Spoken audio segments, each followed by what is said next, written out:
Hey everybody, what's poppin'? Coach Kristian Grant here, one half of your Fit Prescription Pros. And for my March webinar, I wanted to teach you guys how to design your own macro-perfect meal plan for fat loss. Enjoy the video, friends. If you have any questions, feel free to reach out. There you go. Great. We are ready for March's pillar, which is on nutrition, and we are very fortunate to once again have our wonderful coach Kristian Grant with us, and he's going to give us some really exciting information about macro-perfect meal planning, which is something, and that's a whole new term for me, so I'm going to learn a lot of good stuff now today too.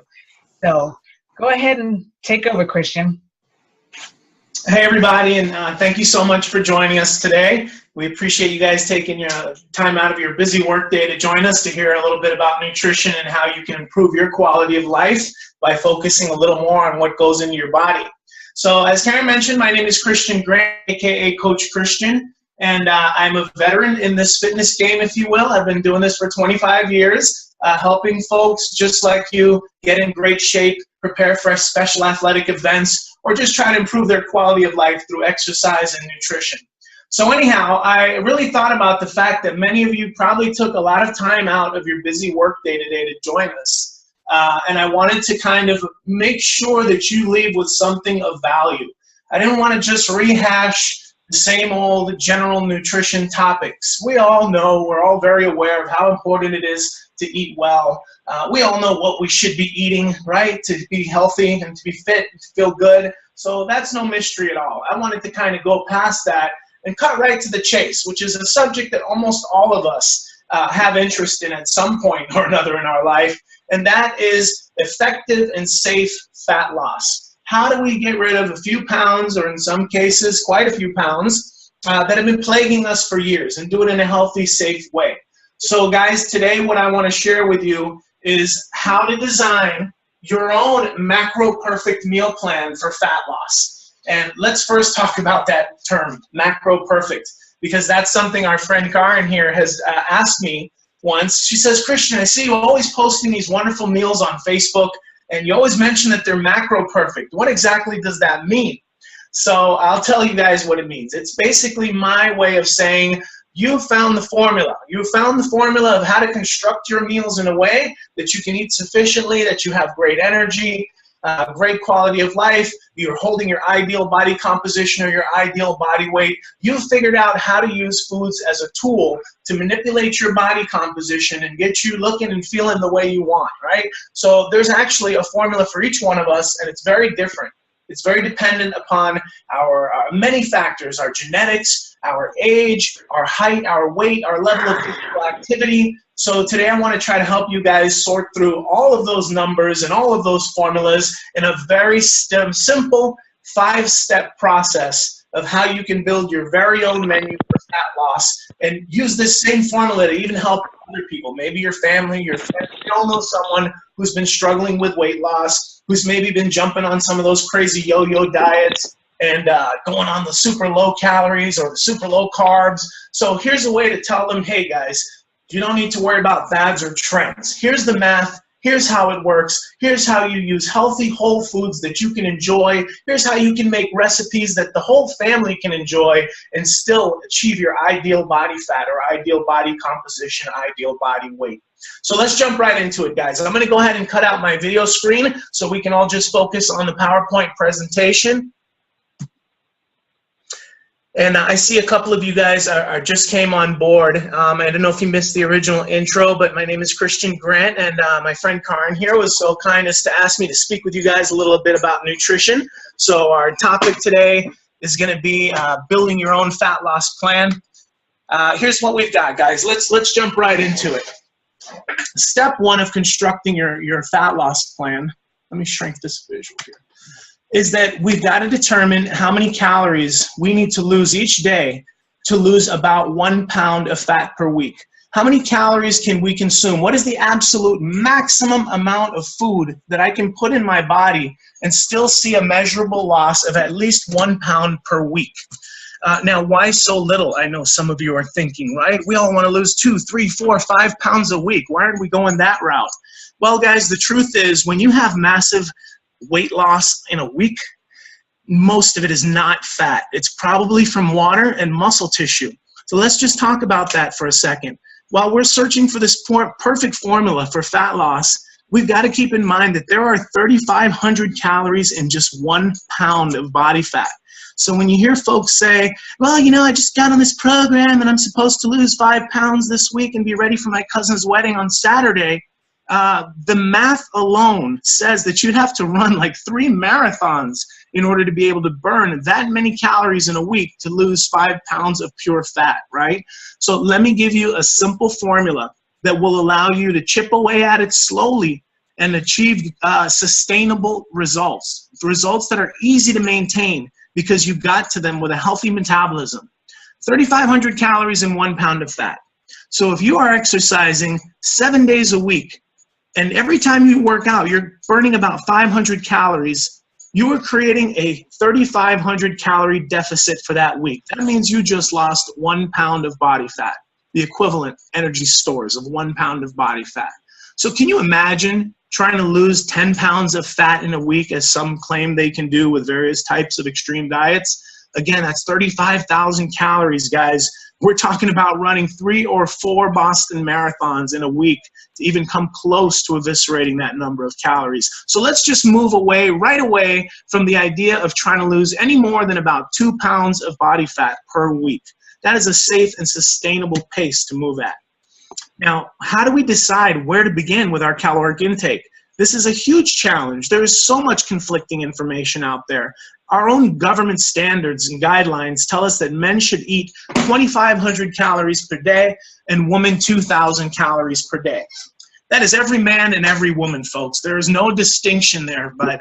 There are no age groups, no categories determining body composition.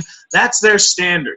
This just boggles my mind and frustrates me that, you know, we can put a man on the moon, but we still have not been able to develop a formula for the public to use to determine a safe amount of calories for them to eat on a daily basis. So I'm going to break it down for you.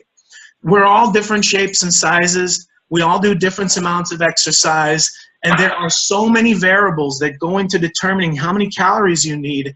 The truth is you could spend hours trying different formulas and trying to factor in your output. So here's the easy way to do it, guys. When I was growing up, it was paper and pen and a whole lot of math to figure out what the average person's starting point should be. Now we have the internet and technology and this wonderful calculator called the Mifflin-St. John formula, which is widely acknowledged as one of the most accurate and predictive equations for both normal weight loss and obese individuals. It's basically the best calorie calculator available, one of the most accurate. Now, does that mean it's going to spit out the perfect formula for you from day one? Absolutely not. But it will give you a fantastic and safe starting place, a suggested range of calories to begin with. And I'm going to help you determine where in that range to start and save you 2 or 3 weeks of trouble right there alone. You can feel free to click on that calorie calculator if you like and take a peek at it. It'll take you to the link where you can actually put in all of your different parameters and get your formula. But let's go ahead and take a peek at the next slide. This is this lovely headless lady over here visualizing her perfect future body. We're going to call her Kathy. And Kathy is a 42-year-old. She is 5'2" and 145 pounds. So she's carrying about 20-25 extra pounds of unwanted body fat. Kathy's currently working out 3 times per week. These are the parameters that this calculator is going to ask you for: your gender, your age, height, weight, and activity level. And then it's going to give you your suggested calorie range. It's suggesting that Kathy has somewhere between 1,160 and 1,400 calories a day to begin her fat loss menu or her fat loss journey. It's predicting that Kathy probably burns somewhere around 1,900, 2,000 calories a day. The idea is you want to find out or try to estimate how many calories do I burn on average on a daily basis between my work, my normal activities, my workout, if there's a workout that day. How do I figure this out? And if you end up, let's just say, for simple math, around 2,000 calories a day, you want to try to create a menu that's going to be somewhere around 1,500 calories per day. You're trying to consume about 500 calories less than you are burning. Fat loss always comes down to a simple energy in, energy out equation. You've got to burn more than you consume.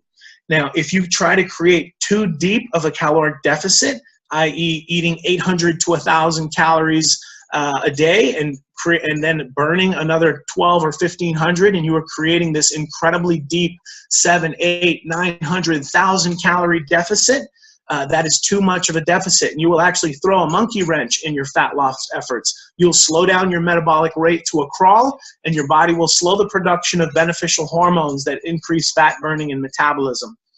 Let's go ahead and jump on to the next slide and see how we take this 1,100 to 1,400 calorie menu and adapt it into our lifestyle and create our own fat loss plan. Step 2 is we've got to set up your daily macronutrient ratios. What we're striving for, excuse me with the slide, guys, what we're striving for is the optimal balance. We're trying to find what are the perfect balance of protein, carbohydrates, and fats that I need to consume each day to set up an environment where I am optimizing my body's ability to burn fat both during exercise and at rest, while it's also creating an environment that is supportive of my muscle tissue. A key component of fat loss, of getting in shape, and of being able to sustain your fat loss goals or sustain your fat loss results is your protein intake and your ability to maintain muscle tissue. If you are sacrificing muscle tissue along with body fat, you will arrive at a place where you have reached your ideal body weight, but you have arrived there with far less muscle than you should be carrying on your frame. This is going to eventually backfire. Your body will realize it cannot deal with a normal amount of calories, and you will start storing even small amounts of calories as body fat. So the idea is to strip off all of the fat, unwanted fat, and spare every ounce of muscle, not to lose a single gram of ounce of muscle as you peel off the layers of stored body fat on your body. So how do we do this?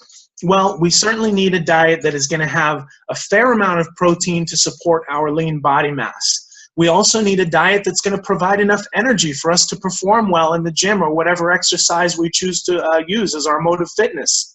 So I want to introduce to you something called the 40-40-20 split. And it's simply taking your macronutrients, your protein, carbs, and fat, and splitting them 40% protein, 40% carbs, 20% fat. Now, guys, this is not the perfect formula. You are going to morph this formula slowly over time based on the results you're getting from week to week. You're going to journal your food. You're going to be meticulous and count calories. We're going to get to all that in a moment. But the idea is you need a starting point. And this is by far the most logical and simple starting point to begin making changes. Why is the 40-40-20 an ideal place to start? Well, it first of all allows for enough protein for you to recover from exercise. If you're training hard 3-4 times a week, and by hard I mean taking on some type of exercise that challenges your muscles and potentially breaks down muscle tissue, whether it's resistance training or CrossFit or high-intensity interval training, we're doing damage to muscles. And those muscles need a certain amount of protein to repair themselves in an efficient and timely manner. So 40% protein intake certainly gives us room to consume enough grams of protein a day from lean animal protein that we can provide our body with a steady stream of amino acids throughout the day and always be in a place of muscle repair rather than muscle breakdown. This is one of the biggest mistakes of the average quote-unquote diet. The calories are in general too low, and most importantly, the protein is often a great oversight and is very low. We're going to get to it a little more later about how protein plays such a key role in you losing body fat and maintaining muscle. It's also a great menu to start with because it provides enough energy and fuel for optimal performance. 40% of your calories are coming from carbohydrates. Guess what, guys? The body runs on glucose. How many times have we seen folks on high protein, low, or even zero carbohydrate diets thinking they are in some way outsmarting the body? I've got news for you, friends. When you eat nothing but protein, you know what your body does? It simply secretes an enzyme to convert your protein into glucose. The body will find a way to get what it needs. So at the end of the day, you are still burning glucose. Why not just give the body what it wants in the first place, carbohydrates in the appropriate amounts at the appropriate times, and not throw a monkey wrench in the body's natural ability or body's natural function? It doesn't need the added work of having to secrete enzymes to convert protein to carbs. Number 3, 20% fat. There is an adequate amount of healthy fat to support a whole host of critical biological functions. Healthy fat in your diet is so key. Karin and I were just talking about this before we started the webinar, how people are so fat phobic. And I mentioned, well, you know, the better part of the 80s and 90s, billions of dollars from these huge international food conglomerates, food companies, were spent on demonizing fat and teaching us all how bad it was, so they can shove their fat-free products and low-fat products down our throats for the next 2 decades. Well, guess what, guys? It turns out fat is not as bad as we thought it was. It's not so bad at all. Of course, we're not talking about rancid saturated fats from rancid oils and high saturated fat animal proteins, though I will tell you a decent amount of saturated fat is required in a healthy diet. Cholesterol, for one, the body uses it to produce testosterone. So zero fat diets are really, or low fat, ultra low fat diets are not really supportive of proper endocrine function in the first place. So let's go back to our 40-40-20 split. We've got adequate energy supply to perform well in the gym, to feel good and have energy throughout the day. We've got enough protein to support muscle. We've got enough fat to protect our joints, our organs, our tissues. If the body gets too low of fat for too long, it recognizes it and it starts being stubborn about releasing stored body fat. So for goodness sakes, make sure you're getting all of your essential fats as you take on this fat loss endeavor you may or may not have. I want to also point out that this type of a menu, a 40-40-20 split on your protein, carbs, and fat at each feeding, produces a very low insulin response and very steady blood sugar levels. Think about that for a second. If you're going to eat roughly 4 to 5 little mini meals a day, 7 days a week, that is anywhere from 28 to 35 feedings a week. That is 28 to 35 opportunities to manage your body's hormonal response to foods, to have a balanced meal of protein, carbs, and fat that blunts your insulin response to that meal and gives you a nice, steady, low blood sugar level where your energy will not have massive energy swings or mood fluctuations. We all know it's a good idea to eat a menu that is a low insulin response. So let's see how we take this 40-40-20 split and this 1,160 to 1,400 calorie suggested range and begin to create our menu. The first thing we have to do is that we're trying to determine the maximum calories you can take in and lose 1 pound of fat a week. So I'd like to suggest that whatever your caloric range is you get out of this calculator, start on the high end. Start on the 1,400 calorie end in this particular case. Again, we're looking for the most food you can eat and still lose a pound a week. So why start on the low end? Let's start with a high. If that doesn't work, we can always cut 200, 250 calories from the menu, run it for another week, and see if we yield the desired result. So we go for the high end, 1,400 calories. The next step is to take the total grams of protein, is to take the total calories, multiply it by 40, 40%, you get 560 calories. So that is 40% of your daily caloric intake coming from protein. That translates to 140 grams of protein a day. Though I'm sure most of you already know this, I'll put it out there quickly.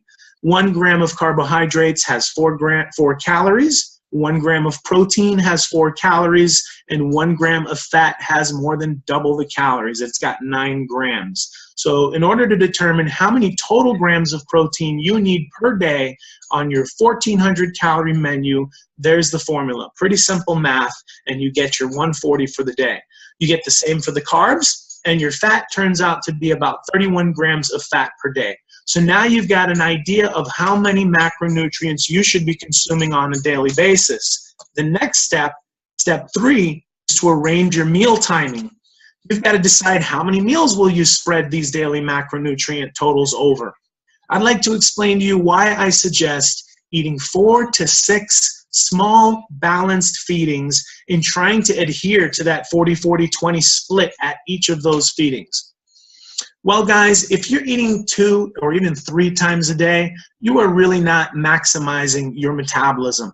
Every time you eat food, you get a little tiny metabolic push. It's work for your body to digest and assimilate calories. When your body has to break down heavy vegetables like broccoli or animal proteins like chicken breast, that's work, digestion. It actually burns a few calories. So if you're eating 4 to 6 small feedings a day versus 1 to 3, you are using food to drive your metabolic rate a little bit 4 to 6 times a day. That adds up at the end of a week and at the end of a month. That's a whole lot more calories burned at complete rest using food to trigger a slight metabolic boost. So besides that, if you're spreading your meals 4, 5, 6 hours apart, some of us will have a little bit of something in the morning, a little bit of something 4 or 6 hours later. We just kind of nibble and graze throughout the day. You are really training your body that it is not getting enough calories, and when it does get it, it's going to hoard a lot of those calories as fat because it's kind of starving and feels like it doesn't know when it's going to be fed again. This is the reason that pretty much every physique competitor and all of those folks with the great bodies that we admire on Instagram, or those famous fitness celebrities, or when actors and actresses jump on a fitness program, pretty much everyone gets on a 4 to 6 balanced feeding a day schedule.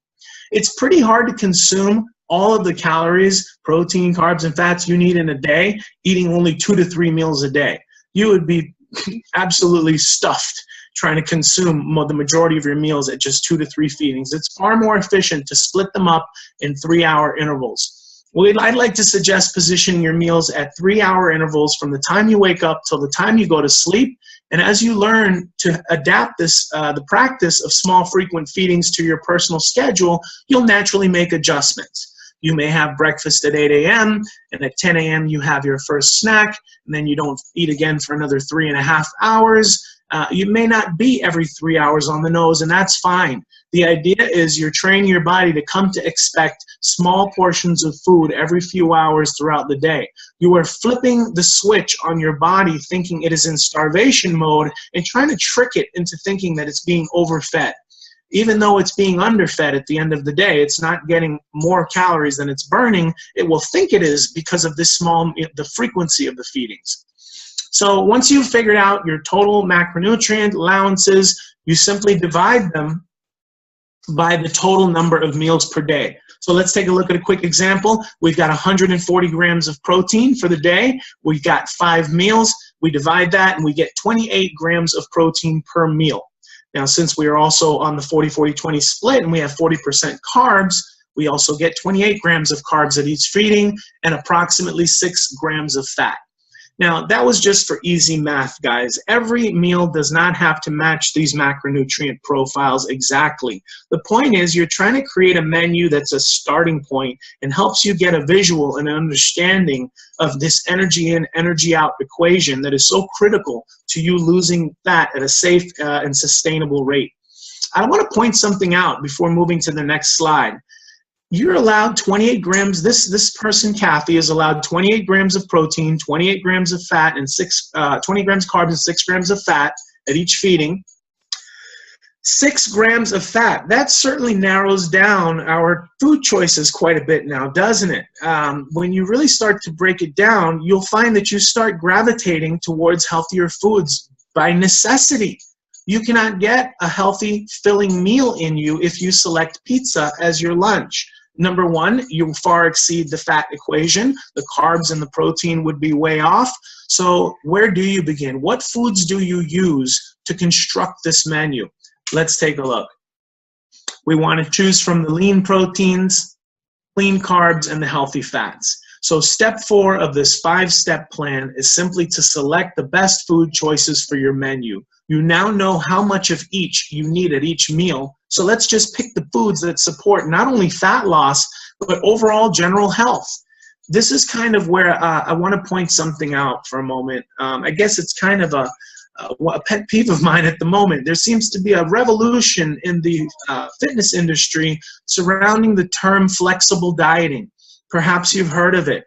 There are so many different definitions of what flexible dieting is, And I think it's important for me to just clarify one thing should that term ever come up for you guys. Flexible dieting, under no circumstances, in my humble opinion, should include crappy food that poisons the body and does not support health in general.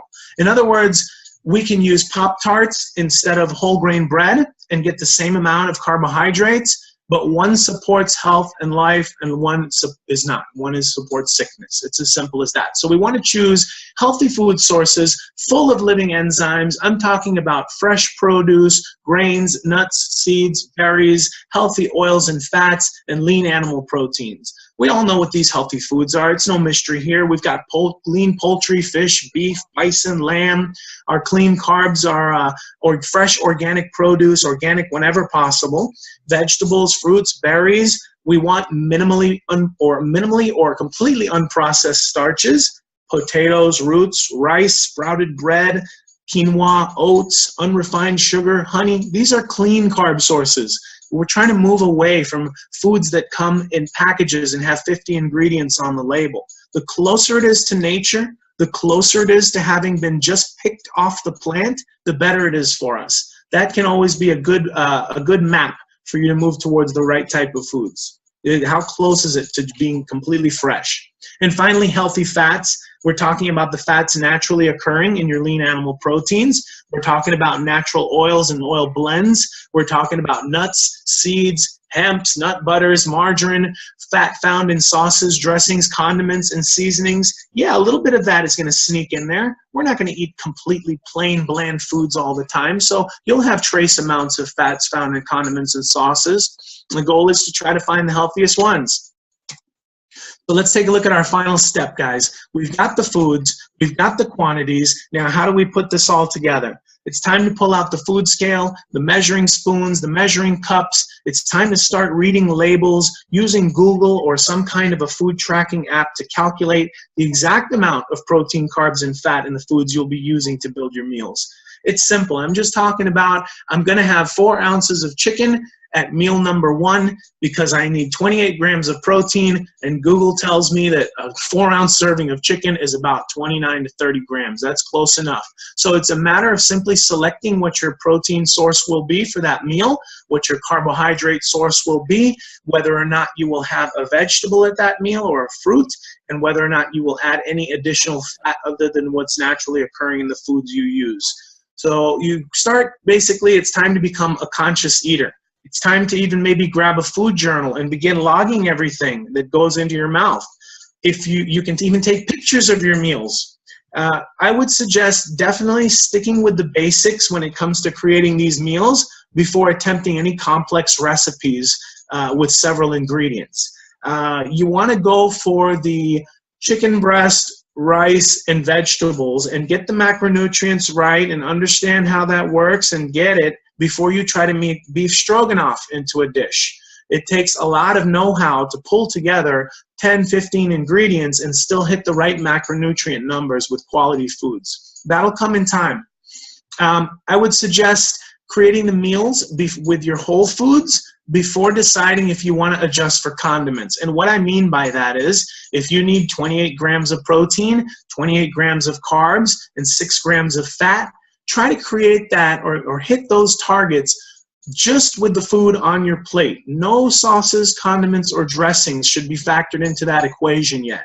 When you've got those numbers worked out, you might say, well, you know what? I don't have room for 2 tablespoons of salad dressing, but I can use Mrs. Dash and some sea salt and black pepper, and it's quite palatable. So you'll soon find ways to jazz your meals up, make them palatable, and not add too many extra calories from condiments, dressings, and sauces. There are tons of ways to make food great without overburdening them with calories and extra fat.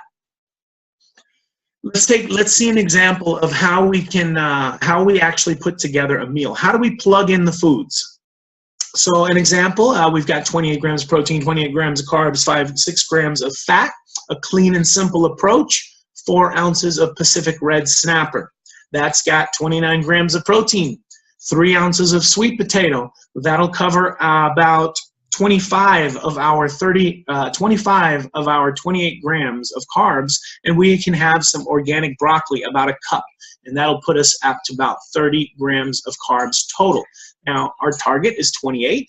Does it matter that we're 2 grams over on the carbs? Absolutely not, guys. Nutrition is not that specific. Actually, the way calories are calculated, even that is a fascinating formula. It'll make you look at calories very different, but that's a whole nother seminar. So don't worry too much if you are a hair over or a hair under on your macronutrient targets. We got 4 spritzes of spray butter on there. That is 0 calories. There's a great example of how to jazz up the meal a little bit without adding extra calories. Example number 2, the exact same macronutrient target, and you can hit it with a grilled chicken breast sandwich. There it is. There's all your ingredients, almost identical on the calories, protein, carbs, and fat.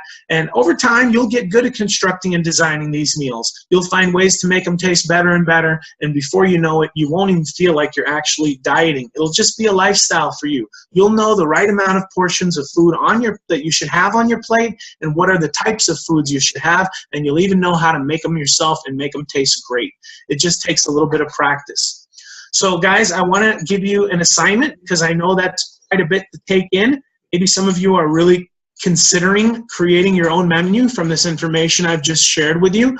I'd like to offer some assistance in that area, okay? So I want to give you guys a little assignment, and I'll offer some of my expertise at the end of a week's time if you'd like to reach out to me. Go ahead and try using this formula to design a simple 5-meal plan menu.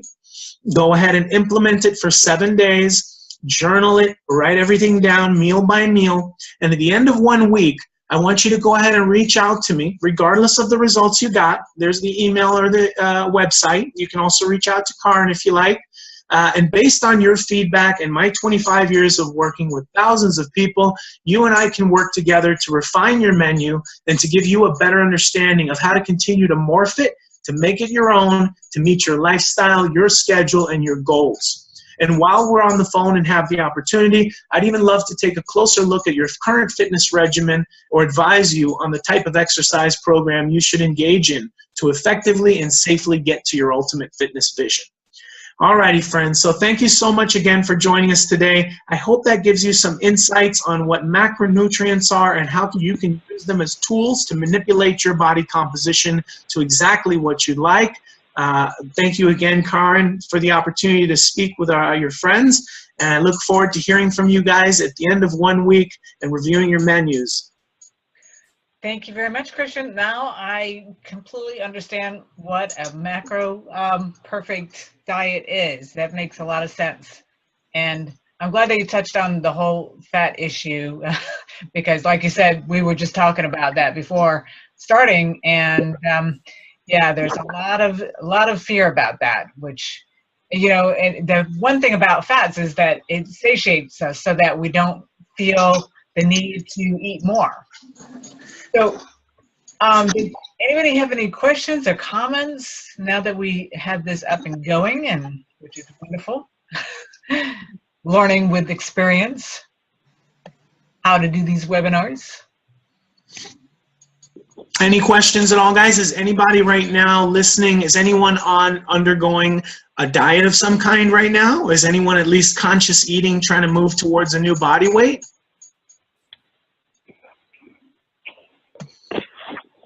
No? Okay, so everyone's at their ideal body weight and eating well. Well, perhaps we're having a communication problem. I tell you what, if you guys has any questions at all, again, feel free to reach out to Karin or me. I'm actually have a very flexible schedule today, and you can just feel free to give me a buzz at any time if you'd like more clarity on what we talked about today. Okay, we had Amy that wrote in, great job, Kristian and Karin. So I guess that's not a question, but just wanted to let you know we did get a little feedback, so that's good. And yeah, absolutely reach out to Kristian or myself to practice this new way of counting and putting together a meal. So I'm definitely going to go for it and see what I can come up with. So thank you all, and we will see you next month. Not you, Kristian, but the next person up, and I will be in touch with you. Okay, wonderful, Karen. And I think you and I have to have a little chat about your fitness routine, don't we? Yes, definitely. I'm looking forward to it. Me too. All right. All right, everyone. Have a wonderful day. Thanks again so much for joining us. We'll talk to you again soon. Thanks. Bye.